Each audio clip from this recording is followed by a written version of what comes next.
বিবাহের ঠিক 1 বছর পর ইমন চৌধুরীর কেমত থেকে কেমত সিনেমার মাধ্যমেই ছোট পর্দা থেকে বড় পর্দায় অভিষেক হয়।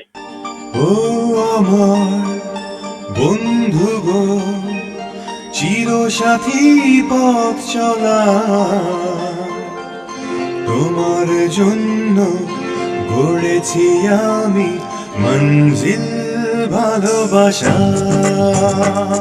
হিন্দি সিনেমা কেমত সে কেমত, সনম বে ওফা, এই দুটি সিনেমার কপিরাইট আনন্দ নামক একটি প্রযোজনা প্রতিষ্ঠান ক্রয় করেন বাংলা সিনেমা তৈরি করবেন বলে। সিনেমা তৈরির দায়িত্ব পড়েন সোহানুর রহমান সোহানের উপরে। সোহানুর রহমান সোহান চিন্তা করে সনম বে ওফা সিনেমাটি তৈরি করবে বলে এবং নায়িকা হিসেবে নায়িকা মৌসুমীকে সিলেক্ট করেন। নায়ক হিসেবে নতুন মুখ খোঁজ করেন সোহানুর রহমান সোহান।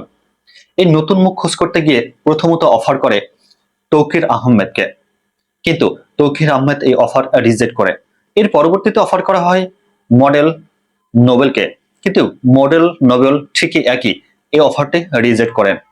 এমন অবস্থায় নায়িকা মৌসুমী সোহানুর রহমান সোহানকে প্রস্তাব করে নতুন একটা ছেলে আছে যে অভিনয় খুবই পারদর্শী, নাম ইমন চৌধুরী। সোহানুর রহমান সোহান নায়িকার এই প্রস্তাবটি পাওয়ার পর অভর ফোনে সোহানুর রহমান ইমন চৌধুরীর সাথে যোগাযোগ করেন। অভর ফোনে ইমন চৌধুরী সোহানুর রহমান সোহানের ফোন পেয়ে খুবই খুশি এবং আগ্রহের সাথে কথা বলেন। পরবর্তীতে দুজনে একসাথে বসে তাদের আলোচনা সম্পন্ন করতে চান। আলোচনার এক পর্যায়ে সোহানুর রহমান সোহান ইমন চৌধুরীকে দুইটি কপিরাইট প্রদান করে, কেমত সে কেমত এবং সনম বে ওফা।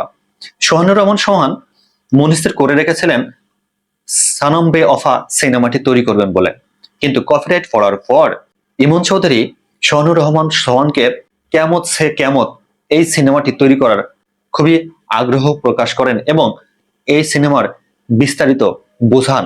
সোহানুর রহমান সোহান ইমন চৌধুরীর সমস্ত কথা গুরুত্ব সহকারে শোনে এবং তার প্রস্তাবে রাজি হন। জানিয়ে রাখি, এই সোহানুর রহমান সোহান ইমন চৌধুরীকে বলে, আজ থেকে তোমার নাম ইমন চৌধুরী নয়, তোমার নাম হবে সালমান শাহ। ইমন চৌধুরী এই সালমান শাহ নামটা খুবই আনন্দের সাথে গ্রহণ করেছিল। 1993 সালে সিনেমার কার্যক্রম সম্পন্ন হলে সিনেমাটি রিলিজ হয়। যেমনই রিলিজ হয় এই সিনেমাটি বাংলাদেশের সকল মানুষের মনটা কেড়ে নিয়েছিল। এই সিনেমাটা রিলিজ হওয়ার সাথে সাথে জনগণ এই সিনেমাটি এত পরিমাণে দেখেছিল যে এই সিনেমাটি ওই সময়ে 8 কোটির উপরে 8 কোটি টাকার উপরে লাভ করেছিলেন, যা বর্তমানে প্রায় 60 কোটি টাকার সমান। এই সিনেমাটি শুধু হিট নয়, সুপার টুপার হিটে পরিণত হয়েছিল। রাতারাতি সালমান শাহ সবার পরিচিত এবং হিট নায়ক হিসেবে পরিচিতি লাভ হয়ে গেলেন। অন্যান্য সকল প্রযোজক পরিচালক যোগাযোগ করতে শুরু করলেন সালমান শাহকে দিয়ে সিনেমা করাবেন বলে। জানা যায় এই কেমত থেকে কেমত এই সিনেমাটি সালমান শাহের এত প্রিয় ছিল, 26 বারের উপরে এই সিনেমাটি দেখছেন বলে অনেকে এই মতামত প্রকাশ করেছেন। সালমান শাহ ঠিক অল্প সময়ের মধ্যে সুপার হিট এবং সুপারস্টার নায়কে পরিণত হন। সালমান শাহে যে প্রথম এই চিত্র জগতের মানুষ, ব্যাপারটা এরকম না। সালমান শাহের নানা আব্দুল জব্বার খান, উনি বাংলার প্রথম সিনেমা তৈরি করেছিলেন মুখ ও মুখোশ সিনেমাটি। এই বিষয়টি আরেকটু গভীরভাবে জানতে হলে আমাদেরকে আরেকটু পিছনে ফিরে যেতে হবে। 1946-এর দেশভাগের সময় এ দেশ তৈরি হয় দুইটি ভাগে, একটা পূর্ব পাকিস্তান, একটা পশ্চিম পাকিস্তান। পূর্ব পাকিস্তান মানেই বাংলাদেশ। সে সময় সালমান শাহের নানা ছিলেন সেনা সদস্য। এক সময় সেনা সদস্য থেকে স্থগিত দিয়ে সালমান শাহের নানা ঢাকার 5 স্টার হোটেলের দায়িত্বভার গ্রহণ করেন। জানিয়ে রাখি, এই 5 স্টার হোটেলের পূর্ব পাকিস্তান এবং পশ্চিম পাকিস্তানের সকল প্রকার ঊর্ধ্বতন কর্মকর্তা এখানে মিটিং বা অন্যান্য কার্যক্রম করে থাকতেন। সে সময় একমাত্র উর্দু সিনেমাই এই পূর্ব পাকিস্তানে চলতো।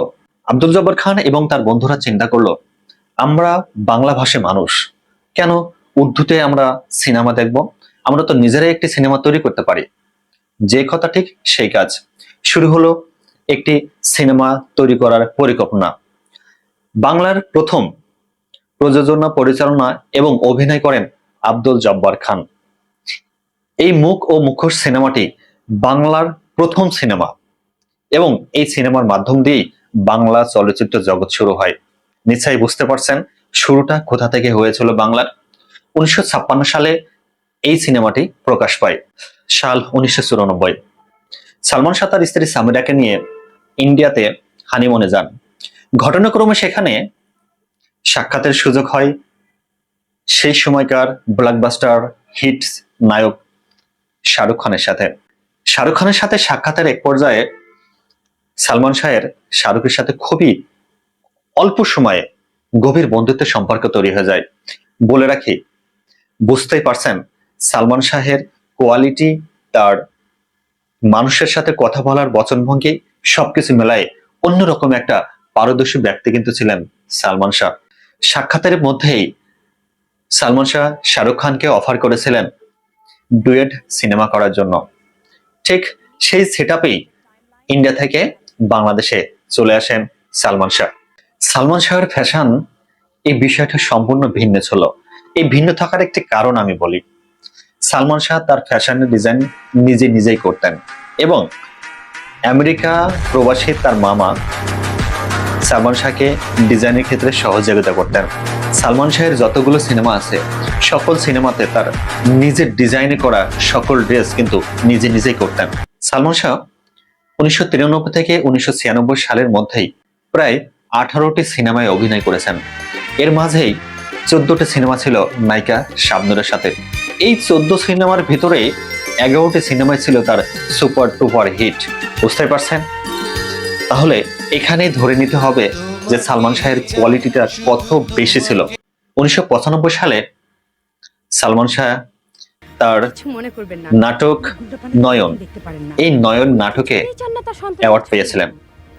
ঠিক এর পরপরই সালমান শাহকে ভূষিত করা হয় কিংবদন্তি এবং শ্রেষ্ঠ নায়ক হিসাবে। সালমান শাহের সকল বিষয় যখন এত সুন্দরভাবে চলছে, খুব ব্যস্ত সময়ে চলছে, এমন সময় গুঞ্জন উঠতে শুরু করে সালমান শাহ এবং শাবনূরের প্রেম লীলা চলছে। এটা নিছক একটি গুজব। এই বিষয়টি শোনার পর সালমান শাহের স্ত্রী সামিরা অনেক মন খারাপ করে, সংসারের ভিতরে একরকম অশান্তি সৃষ্টি শুরু করে। এখানে আরেকটা কথা বলে রাখি, কেউ না কেউ তো সালমান শাহের স্ত্রীর কাছে এই কান ভাঙানিটা দিত, ঠিক তো না? তৃতীয় পক্ষের মাধ্যমে কিন্তু যত প্রকার সমস্যা তৈরি হয়ে থাকে। সালমান শাহের স্ত্রী সালমান শাহকে সন্দেহ করত শাবনূরকে নিয়ে, কিন্তু সালমান শাহের সবসময় একই কথা ছিল, শাবনূর আমার বোনের মতো, আমি শাবনূরকে আমার বোনের চোখে দেখি। এখানে সবচেয়ে বেশি কানভাঙানি যে ভূমিকাটা রেখেছিল তার কথায় আসে এবার। ডন ছিল সালমান শাহের খুব কাছের বন্ধু। ইভেন ডন সালমান শাহের ড্রেস পরতো, তার বাসায় থাকতো, তার বাসায় খাওয়া দাওয়া করতো, সবকিছুতেই সালমান শাহ তাকে সহযোগিতা করত। ডনের অভিনয়টা খুব বিশেষ ভালো ছিল না, কিন্তু সালমান শাহের অনুরোধে ডনকে তার সিনেমাতে পার্ট দেওয়া হতো। এই ডন সালমান শাহের কাছের বন্ধু হওয়ার সুবিধে ডন সামিরার সাথে ভালো সম্পর্ক তৈরি করে।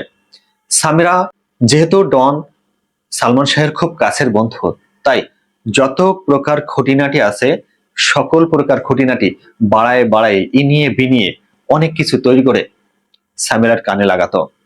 সামিরা এই বিষয় নিয়ে খুবই ফেড আপ ছিলেন এবং সংসারে অশান্তি তৈরি করতেন। দেখেন, কাছের বন্ধু কিন্তু সালমান শাহকে ক্ষতি করছে। সালমান শাহ এই বিষয়টি ঘুণা করে কখনোই বুঝতে পারেনি যে তার খুব কাছের বন্ধু তাকে ক্ষতি করছে। সামিরা এই বিষয়ে সালমান শাহের উপরে খুবই অত্যাচার শুরু করত। জানা রাখি, সালমান শাহ সামিরাকে তার জীবন থেকেও বেশি ভালোবাসতেন এবং বিশ্বাস করতেন, কিন্তু সামিরা কি তাই? না, ব্যাপারটা ছিল সামিরার ক্ষেত্রে উল্টো। এর মাঝে একটু ঘটনা আমি আপনাদের সাথে শেয়ার করি, যেটা তথ্যসূত্রে জানা যায়।